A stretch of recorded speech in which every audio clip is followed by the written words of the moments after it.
Ladies and gentlemen, my name is Chad Richards, and I got to tell you, you don't want to slow cook your eggs. I've got it on extremely high because we want scorching hot eggs.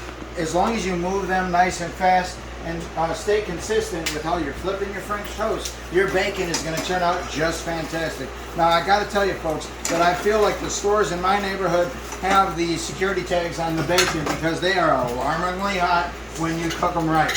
So if you keep on moving with your stuff, right, and you keep on making sure that everything is intact right here, you're going to end up with some of the fiercest French toast and some of the best scrambled eggs. And you got to tell you that, folks, you got to put the cheese on them. And as you can see, those are sizzling up just perfect. I've got some of the most amazing French toast that came off of the stove. Look at that. Look at that. It's that delicious. You can taste it right over the phone. And as you can see, I'm using sharp cheddar, and I'm going to be using real maple syrup. And I've got bacon that is just amazing. And I know you want to see me try something. And you want to see me get back to that stove so I can keep an eye on the eggs. Because if you're going to scramble them, you got to scramble them right, folks. And they are just amazing. I don't know, is the pan big enough? Sure, 10 inches is just fine. So I'm just going ahead to flip that. And there we go. The bacon is delicious. That's working. If you notice, if it's scorching hot on one side, it's probably ready on the other side.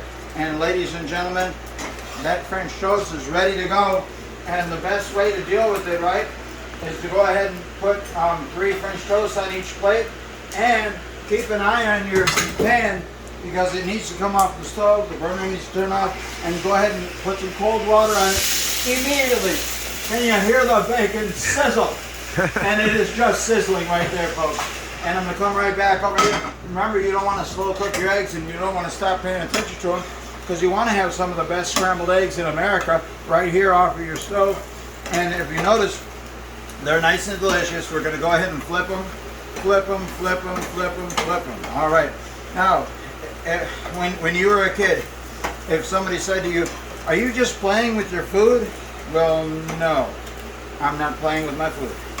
I'm making sure that my food is going to be cooked up just right, and I am using some extreme grilling spatulas for this operation right here because why use a tiny little spatula just because it was on sale?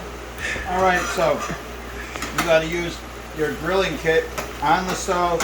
The eggs are ready for the cheese. We don't want to overcook the eggs. We want to stay on point.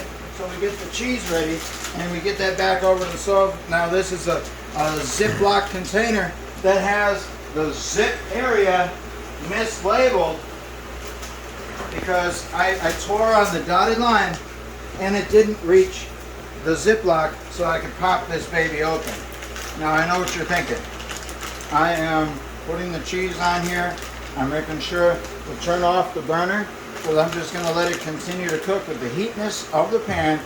And as you notice right here, the cheese is being evenly spread on there because everyone likes to have some good cheese on their eggs. Take that off the burner and let that come to a full melting by putting that over there. Let that steam cook that cheese.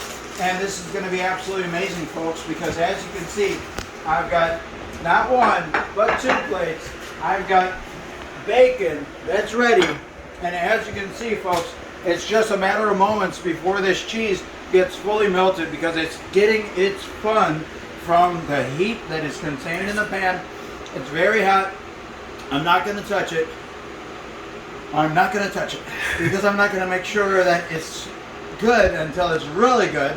And as you can see, I've got the fan cooling me off. I've got the cheese on the eggs on the pan, the French toast on the plate, the bacon right over here. And as you can see, folks, if I take this up a little bit, that cheese is starting to melt real nice. I'm pretty happy with how it is right now. You might like to have your cheese completely melted on there, but I'm going to go ahead and get these guys right over here. And I know what you're thinking. Did that guy cook up like 10 eggs or something? Jeez, that's a lot of eggs. But when you're trying to make sure that you're eating healthy, you gotta eat right and make sure that you cook just fantastically. Now, just so you know, I put the right proportion of milk in with the eggs, and the eggs got whipped up with a fork. Some people like to use a whisk, but I like to use a fork. And I've got those eggs ready, and that scrambled egg is ready, and voila, and right over here we have bacon. Bacon is going to get evenly distributed right over here to plate to plate, plate to plate, plate to plate, plate to plate, and there you go. There you have it, folks. Now, if you want to see one more thing, right? Maple syrup, ladies and gentlemen, gets poured on ever so gingerly, right? Ever so gingerly. Look at that. Look, is that absolutely amazing? And as always, if you're still watching this, then you have nothing better to do. Now chew your food.